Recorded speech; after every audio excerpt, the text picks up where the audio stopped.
Hi, today for our Collector's Corner edition video, we have borrowed from a friend a very nice original, slightly salty, but a very nice original splinter pattern German ground troops helmet cover. Now it was found in a garage hanging up many years ago on a nail, and it's been put back onto a helmet just so it displays better. But I wanted to point out some of the attributes of this, because so many copies are made using Zeltbahn material, which is readily available, and the Zeltbahn instantly is recognisable because it's double-sided, so you'll see the pattern on both sides.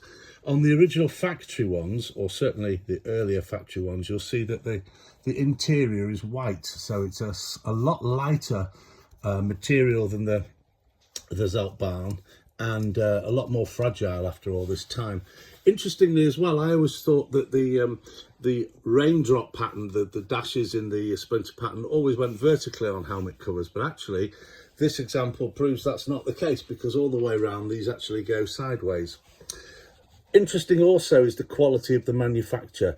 I know later in the war they will have been bashing these out one after another, but if you look at the stitching, it's impeccable. 2 rows of stitching there, 2 rows of stitching there, and the stitching holding the leaf or the camouflage receptors onto the sides of the helmet are all the same. They're really well stitched, and they're double stitched up the center and then singly stitched at each end. And just the quality of it for a simple garment, simple piece of camouflage material, is not a garment as such, but is quite stunning really. So as we go around, that level of quality exists all the way down here, very flat to the surface, and that's something that's very hard to reproduce on reproductions today, or modern ones today, is that flatness that you get from age of the material and from wear over a period of time.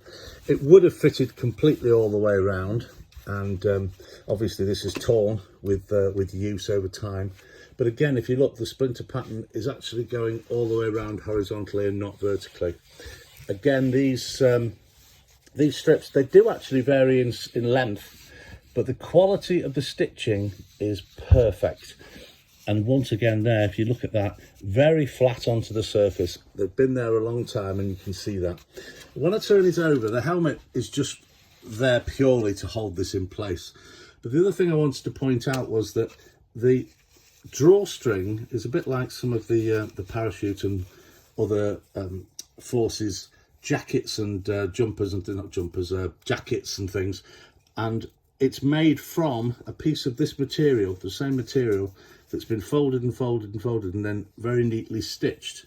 So you can see that it just acts as a drawstring all the way around the interior and would hold that very close. There's a little bit of the white there showing the interior. Sometimes you find that there's a stamp on them, and off the top of my head I can't remember. It's something like SS 100 or something. It has nothing to do with the SS. I think it's just a standard marking that this, maybe it was a maker's code or something that you see on some of the white sides. But I'm not going to turn this inside out, and I promised the owner that I wouldn't do that. So, but just a nice example of something very salty, very much been there, been in action, been picked up and put down, and well used. But a nice quality thing, and a great collectible, and a lovely display piece when it's on a helmet. Anyway, thanks for watching, and we'll have some more of these videos soon.